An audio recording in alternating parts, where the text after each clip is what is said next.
According to the Australian Institute of Health and Welfare, more than half of Australians are not intending to be vaccinated for swine flu due to poor public opinion.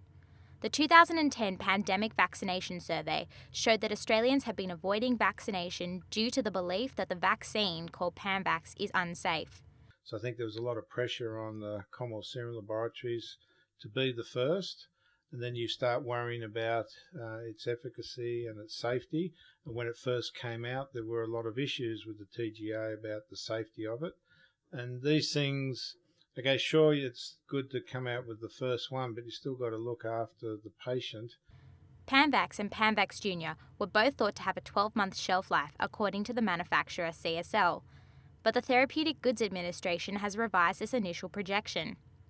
The Therapeutic Goods Administration has amended the shelf life of the junior vaccine following a vaccination scare in Western Australia in April. Since then, the TGA has found that Panvax Jr. only has a 6-month shelf life.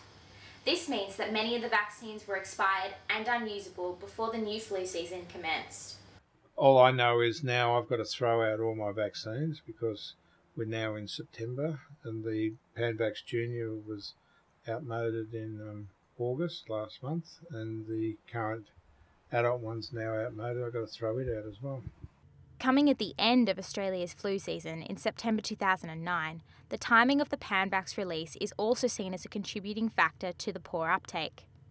But many medical professionals have defended the timing of the release, including practice nurse Jenny Wedd of Vale Medical Clinic.